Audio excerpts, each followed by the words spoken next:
Hello friends, तो एक बार फिर से आप लोगों का स्वागत है आपके अपने ही चैनल मैथ्स आइलैंड में।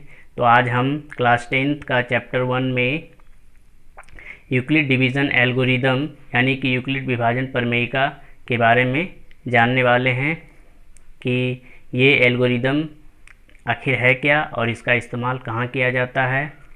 तो जैसे कि आपने पिछली कक्षाओं में पढ़ रखा है कि dividend equal to divisor into quotient plus remainder होता है, यानी कि भाज्य बराबर भाजक गुना भागफल जोड़ शेषफल होती है। उसी पे बेस्ड ये एल्गोरिदम भी है जो कहता है कि a equal to B into Q plus R, जहाँ पे a भाज्य, b भाजक, q भागफल और r जो है रिमाइंडर यानी शेषफल है। और जब भी हम किसी दो संख्याओं का महत्तम समावर्तक ज्ञात करते हैं भाग विधि से, लॉन्ग डिवीजन मेथड से, तो उसे हम a equal to B into Q plus R के फॉर्म में भी अरेंज कर सकते हैं, जहाँ पे r की वैल्यू जो है 0 से लेकर b तक होती है, यानी कि r की वैल्यू 0 के बराबर हो सकती है, 0 से बड़ी हो सकती है, लेकिन हमेशा b से छोटी ही रहेगी। और जब तक r की वैल्यू 0 ना हो तब तक हम वैल्यू को अरेंज करके लिख सकते हैं। और जब r की वैल्यू हमें 0 मिल जाती है तब हमारा HCF जो होता है वो b की वैल्यू होता है, यानी कि हम यूक्लिड डिवीज़न एल्गोरिदम का इस्तेमाल करके HCF निकाल सकते हैं। तो आप लोगों को पता चल गया होगा कि यूक्लिड डिवीज़न एल्गोरिदम का इस्तेमाल किस लिए किया जाता है। तो HCF फाइंड करने के लिए, महत्तम समावर्तक निकालने के लिए किया जाता है। तो यहाँ पे मैंने एक्सरसाइज 1.1 का क्वेश्चन नंबर 1 लिया है, जिसमें हमें 135 एंड 225 का हमें HCF फाइंड करना है, HCF निकालना है यूजिंग यूक्लिड डिवीज़न एल्गोरिदम, यानी कि यूक्लिड विभाजन प्रमेयिका का इस्तेमाल करके हमें इसका HCF निकालना है। तो सबसे पहले आप जो है इसे लॉन्ग डिवीज़न मेथड से, यानी कि भाग विधि से आप इसका जो है HCF निकाल लें। तो मैंने यहाँ पे निकाल लिया है। 135 से 225 में डिवाइड करेंगे तो 1 टाइम्स में लगेंगे, और यहाँ पे सब्ट्रैक्ट करेंगे तो 90 बचेंगे।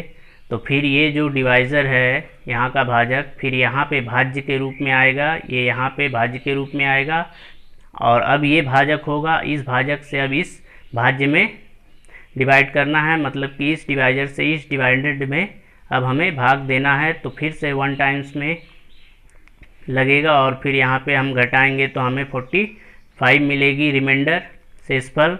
और फिर ये शेषफल फिर से डिवाइज़र बनेगी, भाजक बनेगी, और ये जो यहाँ का डिवाइज़र था, भाजक था, वो अब भाज्य के रूप में लिखा जाएगा, और फिर से 45 दूनी 90, ये फाइनली हमें रिमाइंडर शेषफल 0 दे देगी। तो इस तरह से आप भाग विधि से पहले HCF निकाल लें और फिर उसे यूक्लिड डिवीज़न एल्गोरिदम यानी कि a equal to B into Q plus R के फॉर्म में अरेंज कर ले। तो यहाँ पे जो a की वैल्यू होगी वो भाज्य होगी, डिवाइडेंड होगी, b की वैल्यू भाजक यानी डिवाइज़र होगी, और q की वैल्यू यहाँ पे कोशिएंट यानी भागफल, और r की वैल्यू यहाँ की रिमाइंडर यानी शेषफल होगी। फिर उसी तरह से इसमें ये a की वैल्यू होगी, ये b की वैल्यू, ये q की वैल्यू और ये r की वैल्यू। इस स्टेप में फिर से ये a की वैल्यू होगी, फिर से ये b की वैल्यू, q की वैल्यू और ये r की वैल्यू होगी। तो चलिए हम इसे अरेंज कर लेते हैं। तो सब पहली स्टेप में हम 225 इक्वल टू लिखेंगे, 225 equal to 135 into 1, 135 into 1 plus 90, ये हमारा पहली स्टेप की वैल्यू है। दूसरी स्टेप में ये हमारा भाज्य है डिवाइडेंड, तो हम यहाँ पे a की जगह पे 135 लिखेंगे, और फिर 90 इंटू 1 और प्लस यहाँ की रिमाइंडर 45 है, और लास्ट स्टेप में 90 a की वैल्यू होगी, और 45 इंटू 2 और प्लस रिमाइंडर 0।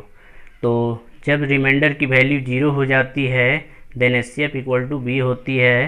तो यहाँ पे रिमाइंडर शेषफल 0 हो चुकी है, तो ये जो b की वैल्यू है ये हमारी HCF होगी, यानी HCF इक्वल टू b, ये हमारा आंसर होगा। तो उम्मीद है वीडियो आप लोगों को अच्छी तरह से समझ में आई होगी। समझ में आई है तो वीडियो को लाइक करें और चैनल को सब्सक्राइब करना ना भूलें।